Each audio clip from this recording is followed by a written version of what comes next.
Okay, good. So we covered first two precepts, right? Next precept is the precept of energy. So we covered precept of dharmic view, followed by precept of health cultivation, now precept of energy. Be intimate with your energy state. That's the precept. Be intimate with your energy state. One of the three hallmarks of authentic tantric practice is to have a moment flowing awareness of your energy state. Am I contracting? Am I expanding? Right? Am I feeling sad? Am I feeling happy? Am I feeling neutral? But we want to know what's going on. We want to feel it directly and be in touch with it. So it doesn't catch us by surprise. 50 years later, I realize I'm angry and I have a heart attack, you know? So be intimate with your energy state. Develop sensitivity to the inherent wisdom of your energy is the next level. So it's not enough just to be aware of our energy state. We want to develop that, not because of some vow, but it's a precept to open us to our enlightened nature. So in this way, we can understand that if we have a short course on the understanding of tantric theory and practice as applies to energy, we can see that the base substrata of the universe is, if I do like a circle in the center, is this parashakti, this pure non-dual energy. It is the pure potential of everything that can come into form and go back out of form, including the process energy that brings it into form, brings it back out of form. And it's that pure raw potential. We say Shiva's wife, you know, anthropomorphized as Uma, Parvati, Kali, Durga, or various names, Lakshmi, and so forth. So this energy is a tangible, sensible energy, able to be sensed, but it is not something that has any form. It's beyond form. Right? It's beyond form and no form. So this red, we can say, this red is the base energy of the whole universe. Yeah, and that's why it's symbolized as the red bindu in the base when you do your practices. Now, that energy, if you allow me to use a two-dimensional model that doesn't really show it in reality but makes it clear for our mind a little bit, that energy is stable, blissful, self-luminous, radiant, pure awareness, love. Those qualities are what it is. Not what it has, but what it is. And that's what we are, and the table is, and everything else is. It is radiant.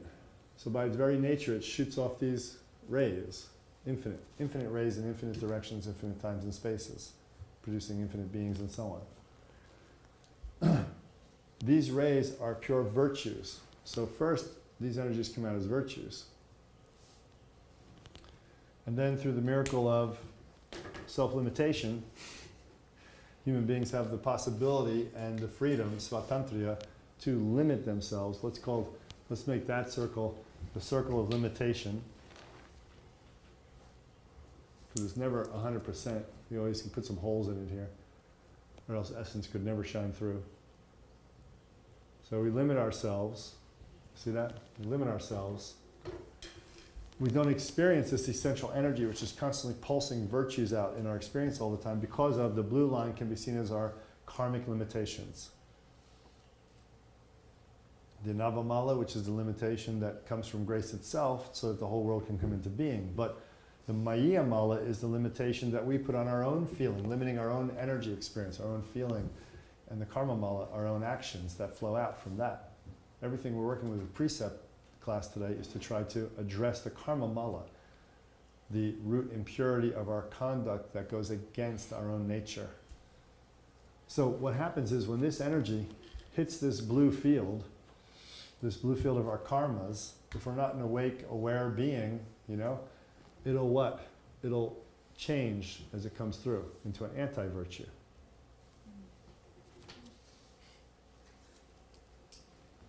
Okay? It'll change into an anti-virtue. So in this example, let's pick this one little ray over here. And this little ray of virtue coming out from essence itself, we could say was, let's say,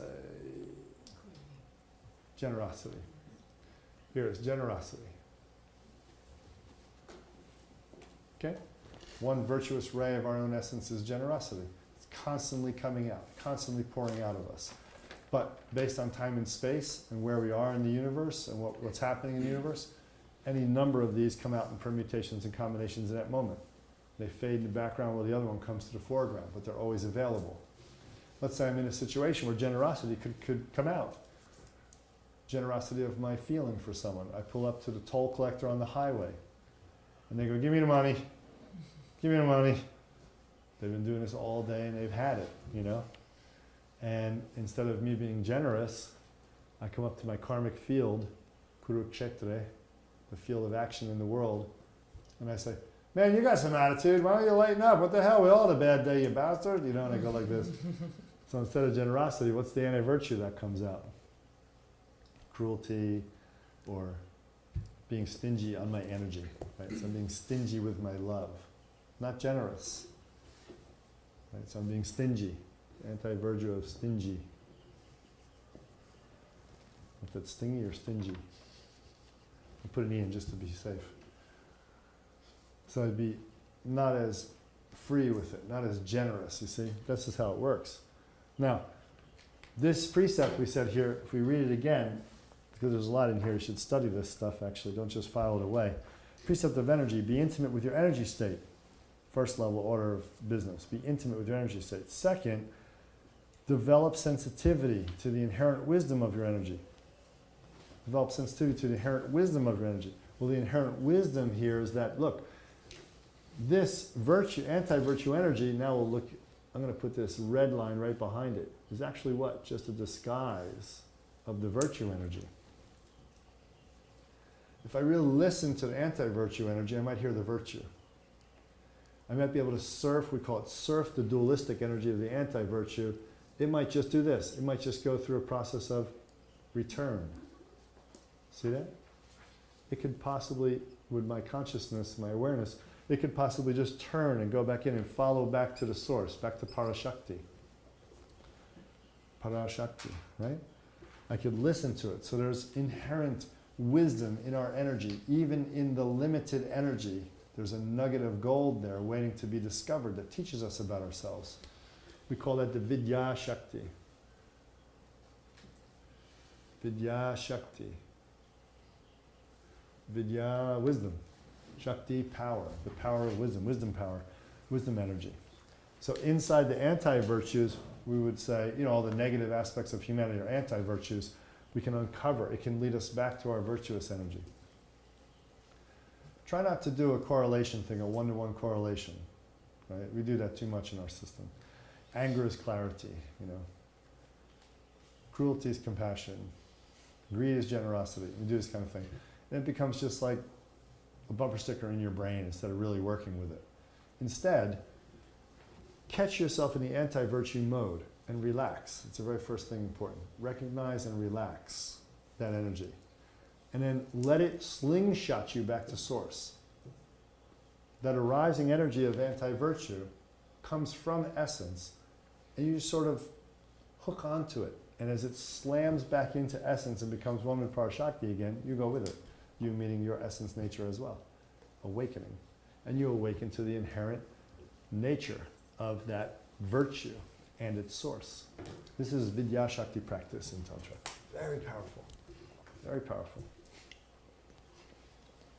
It's one of the most defining aspects of Tantra and why we get really fast results, is to understand that my badness, so-called badness, is based on my goodness. Because there is only ultimate goodness. Badness is relative. Goodness is ultimate. You know what I mean? My badness or my evil conduct, whatever you want to say about it, my inner devil, is only due to my own free will, svatantriya. If I am essence, I have to have free will. Otherwise, I'm not essence. And my free will, to be essence and truly unlimited non-dual, has to have the possibility of limiting itself, choosing harming thoughts, words, and feelings. Luckily, the base is not that, and I can always rectify. Okay? Clear. So listen for your true appetites. Listen for your true appetites. Very important. Listen for your true appetites. The practice of feeling your energy at its base is to listen for your true appetites. That gets you at the place right here, where Parashakti is just about to send out. Because this energy of red here could just as easily be what? Hungry. Of course, where else does this energy arise from? But this is spiritual, man. All things that arise are spiritual. Everything is sacred. Hunger too. But hunger can turn into what? An anti-virtue. Instead of meeting it where it's at, we could turn it into a, I won't eat now, I'm busy for work. I could also turn it into, I'm going to eat more donuts than I should have. You know, should I have any donuts is the real question maybe. But it could turn into all these other things. Will I eat because it's a social event and not pay attention to the eating whatsoever? Get indigestion, you know? Will I eat because other people are eating? Obligation. Will I eat because I'm not sure if there's going to be food around in a few more hours even though I'm not hungry, you know? So we can mess it up in all kinds of ways, right? Listening for your true appetites. High stuff like virtues as well as hungers, vegas we call them Ayurveda, right? Primal urges for food and sleep and sex and so on. Everybody clear? Any questions so far? Yeah. Can you explain again the distinction between the amorality of Tantra and nihilism, and why nihilism doesn't make sense? Okay, so nihilism doesn't have any relation to immorality at all. Coming from the idea that there is no central deity, there is no central sense that the universe is, if you don't like deities that create the universe, there is no central sense that the deity, the universe at its base is actually love and awareness, right? We talked last week about how quantum physics is understanding that there is an essential base that ties everything together, this Parashakti. Perfect timing here. But what quantum physics hasn't realized is that this is not just light and a certain type of energy in a dry neutral sense, but love awareness, awareness love. When they realize that, then they'll have the Dharma. So nihilism doesn't recognize the base of anything. There's no base of anything. There's nothing at the base of anything. Everything is just entropy and going back, and things come out in creation and go back and disappear. So there's no sense of orienting us towards an essential experience that we would call loving awareness, right? From that view, there's no consequences except what you experience in your own life as limitation by doing bad to others. Actually, by nihilism, if I'm really good at doing bad to others, I may experience no limitations in my life. I may be the ultra mafia boss, kingpin, so because there's no morality whatsoever, right? The tantric position of amorality doesn't depend on nihilism. In fact, Tantra is very, very, very against nihilism. And if you read the writing of our teachers from about 650 CE to about 1200 CE, you would see that they are constantly comparing to the lower forms of Buddhism, calling them nihilistic, calling Advaita Vedanta and lower forms of Buddhism nihilistic, basically, and only relating themselves to the higher forms of Mahayana. And of course, the Tantrayana, the Tantric Buddhism came out around 650 itself from the Shaivism. So relating themselves on par for this very reason is that if you go too far into the idea that there's no grace, too far into the idea that there's no base of anything, you say everything is ultimately empty and non-existent, you go to nihilism and you lose any sense of proper conduct that comes out of a real tangible sense of essential goodness. Essential goodness, when I use this terminology in our school, means something that's beyond good and bad. But I have to use the word good because it's a dualistic language we have. Okay? Essential goodness. There is that base. We know what that base is when we realize it in our deepest meditation, our deepest conduct, our deepest moments of essence opening up. The world is not a dry quantum physics experiment. The energy of the universe, the unifying field theory and equation has to have this in it, or it will never be unifying, it will never be accurate. It has to be loving awareness at the base of it, in that formula. See? So, amorality of Tantra doesn't relate to immorality, doesn't relate to nihilism either. Amorality says that this base that expresses at each moment does so in specific ways in each time and space. And it must be adapted. You must be adaptable. You must be an instrument of time and space. Morality will lock you into the exact expression of a certain thing regardless of time and space. So in non-dual Tantra, we are constantly adapting our experience of essence, time and space. Essence is doing it naturally, and we're trying to understand that, and that makes us congruous with that process. So hopefully this makes a distinction for you between nihilism and the amorality of Tantra. They're not the same. The amorality of Tantra is not there because we don't believe anything's at the base of everything. No, we've directly experienced that loving awareness is what the base of everything is, especially our masters who light body become that loving awareness directly, right? But we don't have a sense of immorality or morality because those are too rigid. Both of them are too rigid, right? Okay? Good question. What country? I believe America. Wow, the Americans finally asked a question. All right. Go. Give him a trophy. Whoever that was in the cooler, give him a trophy. Give him a massage. Give him a round of applause. Okay, so then the fourth precept, precept of right speech. And here I just put right speech when I wrote it. You could say Vajra speech. You can do whatever you want. Take out right and wrong in your mind. Right and wrong is stupid, basically. Really. It's just so limiting. We want to feel. When we say right and wrong, we just lose all of our feeling sense for what is good, what is human, what is really about love, and what is really about awareness when we say right and wrong. It's better to make a lot of mistakes. It's better to make a lot of mistakes in Tantra. We think it's better to make lots of mistakes when you're trying to feel your way into life than to lock into right and wrong. You understand? Because you want to feel your way into life. And when you lock into right and wrong, you're not developing any of the experience of yourself as a sensitive instrument. And only by being a sensitive instrument to the ultimate degree can we really know our true nature. So, precept of Vajra speech or right speech. First one, guard your speech.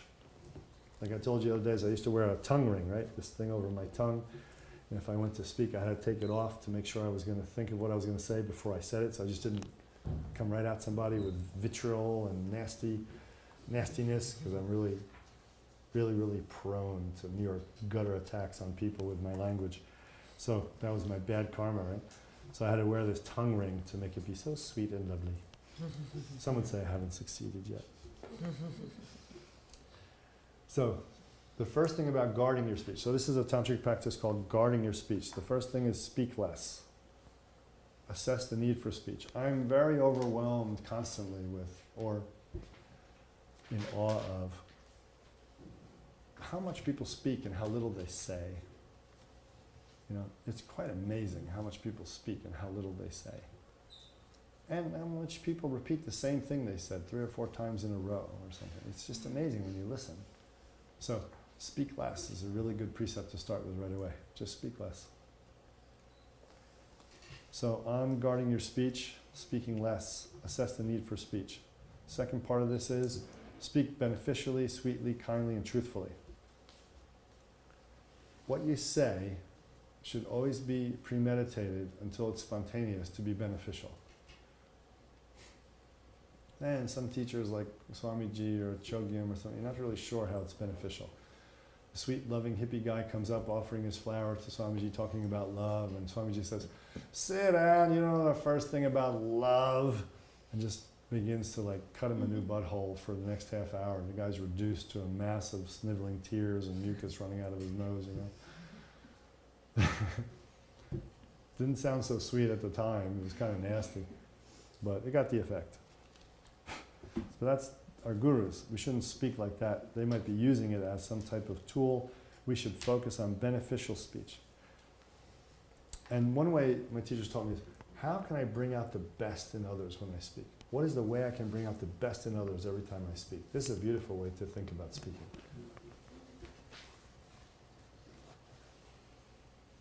Like last night, we were dealing with our daughter in the kitchen, and you know, my daughter and my son, for some reason, are like on crystal meth for the past few days. Someone's slipping them some ice. And it was late and we're tired, you know. And she was saying something in the kitchen, and I said, no, let's not answer her this way. There was like a shutdown answer being put on my 2-year-old daughter. Like, let's not say it this way. Let's say it a little bit more like this.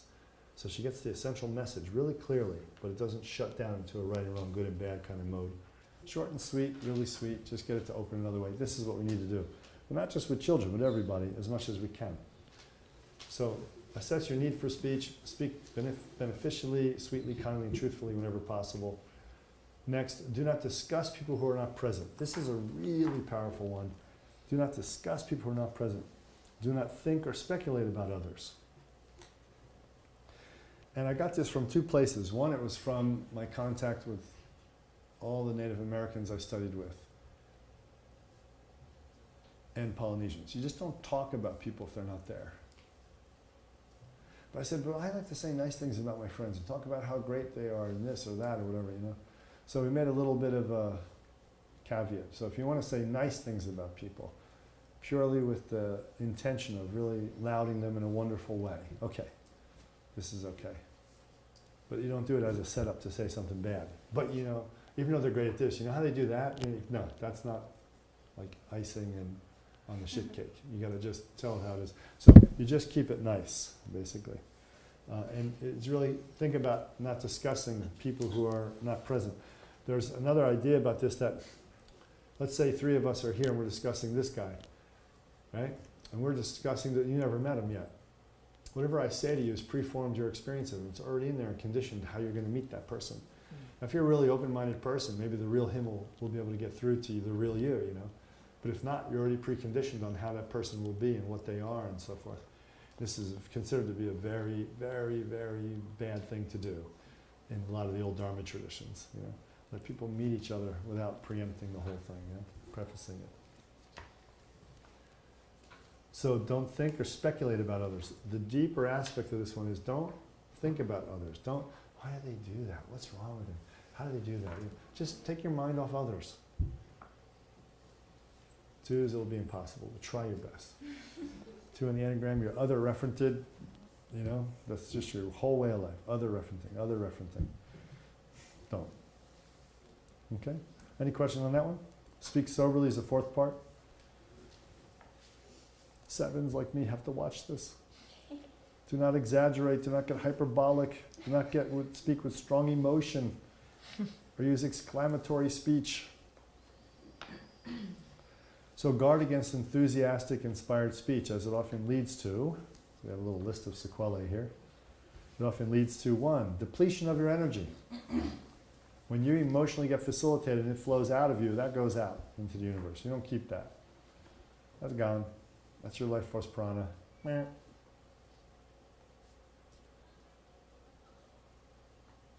So over-inspired speech often leads to, as well, loss of rationality.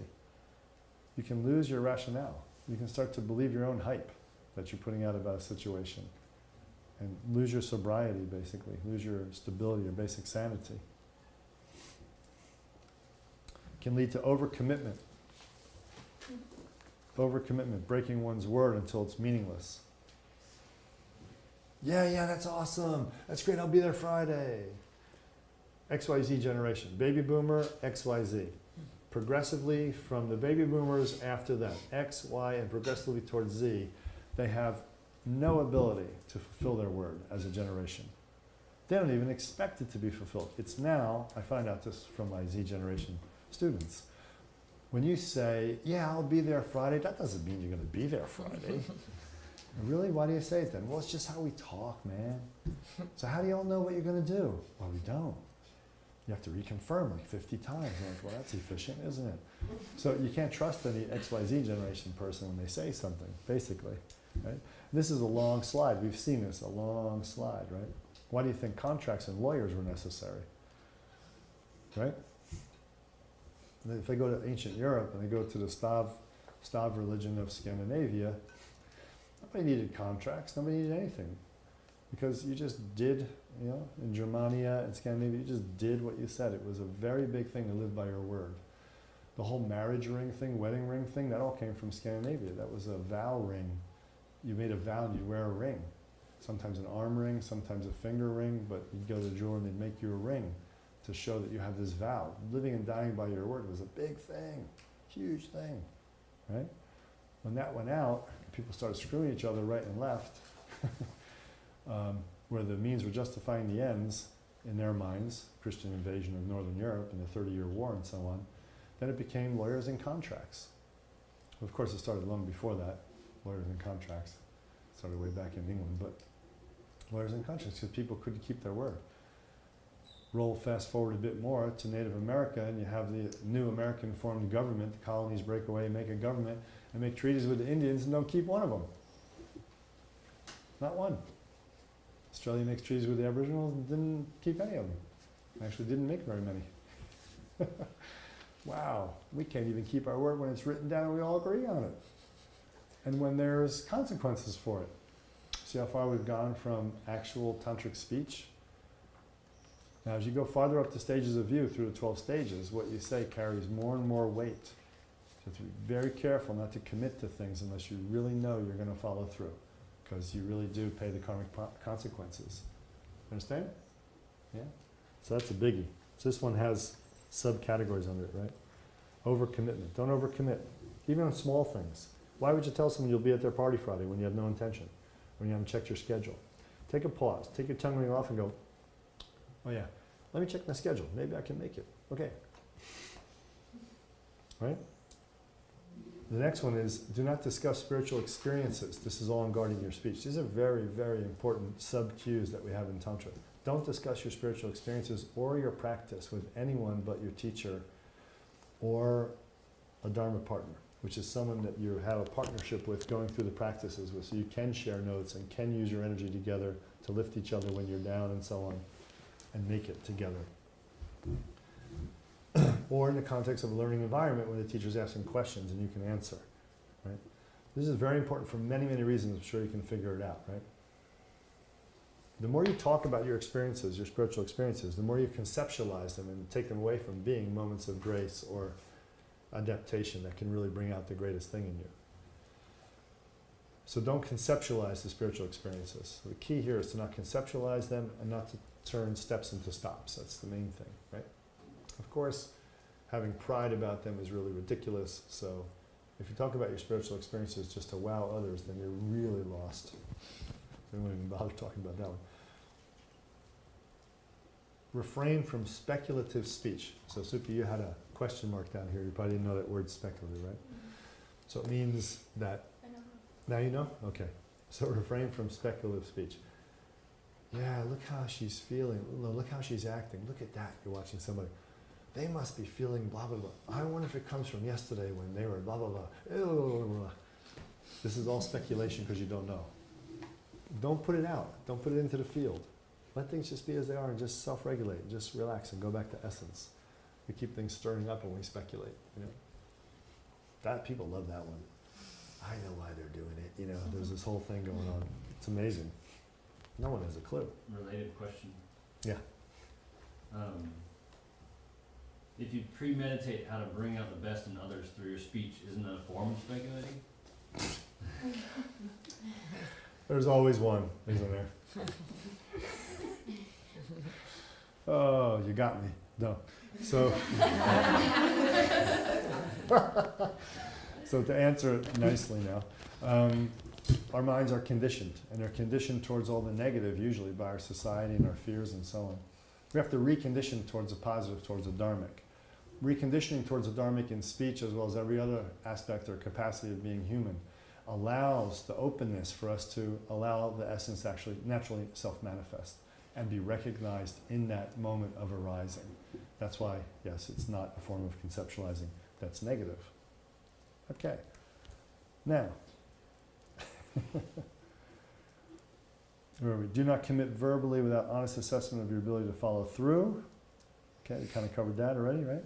Never speak negatively about guru, any guru, the path, not just your guru, any guru, the path, others, yourself, or the kula.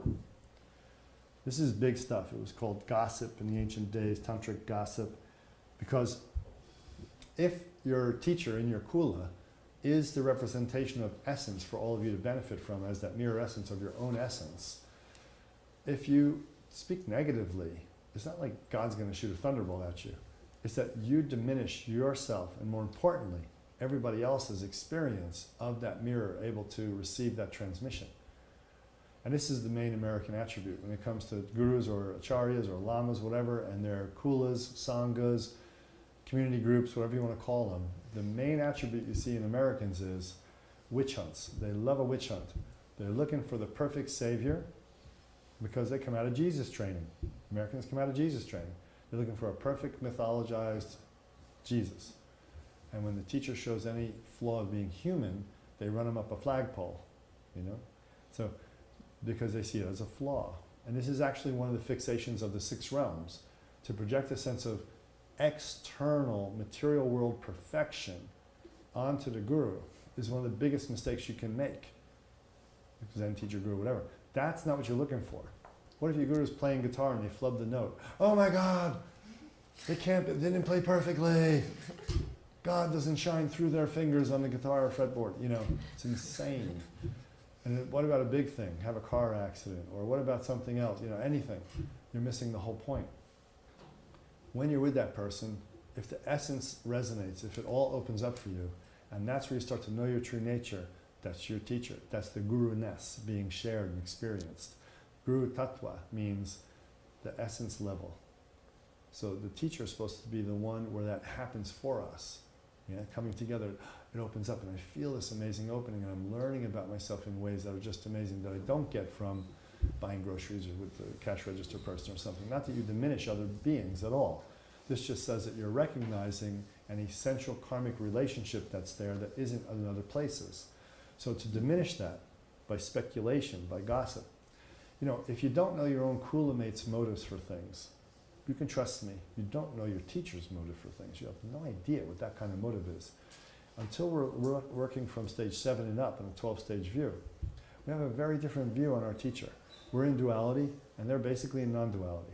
And we're trying to judge their motives and things, which is a dualistic activity and preoccupation, around a non-dual thing. And you're going, and you never get it right. So we say, don't do that. We say just to suspend that. Use the teacher what they're there for, to wake you up every moment to your essence. Right? So gossip is really damaging to your other Kula mates. It doesn't damage the teacher, it damages yourself and the other Kula mates. So we never speak negatively about the guru's family, the path, others, yourself. Did you get to the yourself part? Don't speak negatively about yourself too. What I call NID, negative internal dialogue. Very bad. I can't stand it. So I'm training acharyas in training. When they come out with negativity right in the moment when they're talking to me or trying to teach something, I just jump on them. Don't say such self-denigrating statements, you know. Don't speak like this. You've got to watch your speech. Don't speak negatively about yourself either. Okay? Good. This is a speech thing because it's an energy that goes on. Don't search for faults or broken precepts of others. Don't search for faults or broken precepts of others. When you look at a Kula, don't assess, oh yeah, these ones are really good. Oh no, she breaks it all the time. You know.